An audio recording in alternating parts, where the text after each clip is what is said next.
खुलुमबाय नोंथांमोनखौ बयखौ बरायबाय दिनै 4 फेब्रुवारि 2023 बारायजेबो सुनिबार फैदो दिननि खौरांफोरखौ बेखेवनोसै।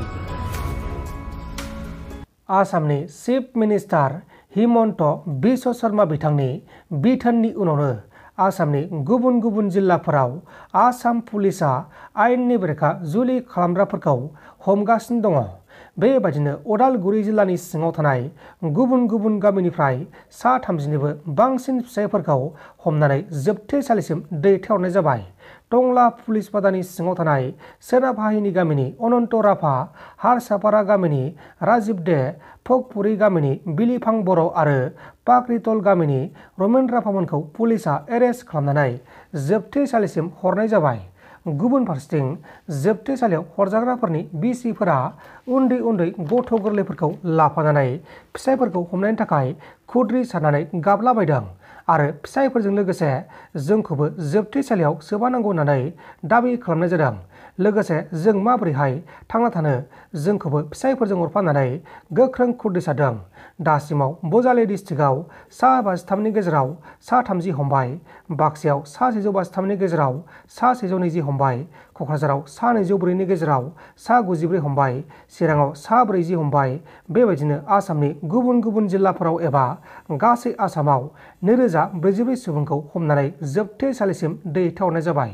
लोगोसे आथिखालाव बे खौराङा गामि गामि आरो रायजो नाङैनो गोबां सावरायजागासिनो दङ।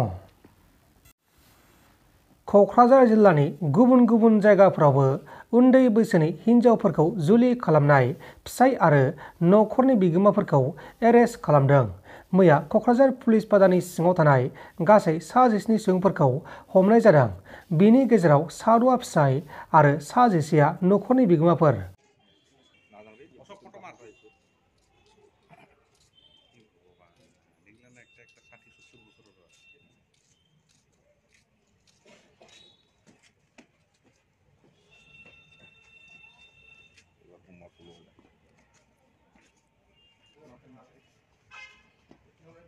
गुबुन फारसेथिं सासे बर' आइजोआ गावनि फिसाया हमजानायनि सायाव मा बुंखो बेखौ ससे खोनासंदो।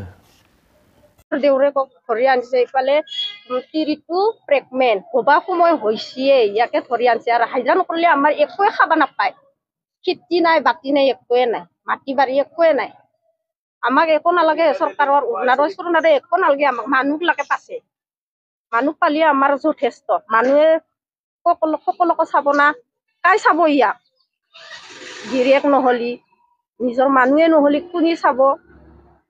মুখ্যমন্ত্ৰীক মই ইয়াকে ক'ব বিচাৰিছো, তাৰমানে তিৰিটো প্ৰেগনেণ্ট না, এইকাৰণে আমাৰ মানুহটো এৰি দিব লাগে। কালি ৰাতি 4:30টাত আনিছে।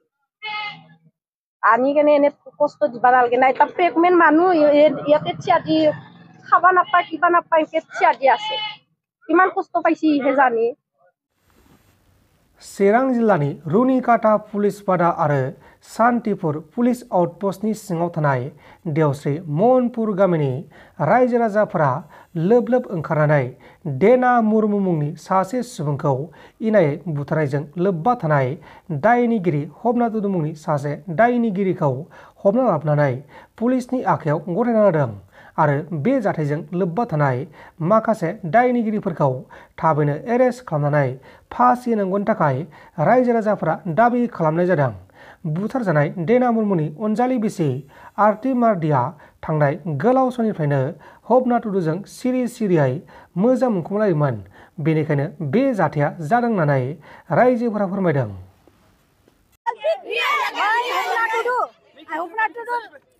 মিছেছ আৰু হপনা টুডুৰ দুজন মিলি কিনে দেনা মুৰ্মুক হত্যা কৰি পেলাই দিছে। সেইটো কাৰণে আজি শান্তিপুৰ আৰক্ষীত ধৰ্ণা কৰিব লগা হ'ল আৰু কালপিত লৈ অনা হ'ল। এতিয়া হপনা টুডু হত্যাকাৰী হপনা টুডুক ফাঁচি দিব লাগিব আৰু আৰতীও ফাঁচি দিব লাগিব। আৰু ঘটনাটো 24 তাৰিখত ৰাতি ঘৰৰ পৰা মাতি অনা হ'ল আৰু নদীত লৈ কিনে তাতে হত্যা কৰা বালিৰ তলত পতাই দিছে আৰু যোৱাকালি ৰাতি পৰহি ৰাতি ন পৰহি ৰাতি মানে উদ্ধাৰ হল কিবাটো উদ্ধাৰ কৰা আনিছে আৰু মৰা মানুহটো জনে দোষ কৰিলে এইটো মানে এক নম্বৰ ফাঁচি দিব লাগিব আৰতি মুৰ্মু আৰতি মাৰ্ডি আৰু আপোনাৰ দুজনে ফাঁচি দিব লাগিব এক নম্বৰ ফাঁচি দিব লাগিব আৰু হেনা মুৰ্মু ন্যায় পাব লাগিব नोंथांमोन दासिमनि माखासे खौरांफोरा बेखिनिनोमोन बेखिनिसिम नायनायनि थाखाय नोंथांमोननिसिम रोजा रोजा साबायखर गोजोन्थों एसेनोसै जै बर' हारिनि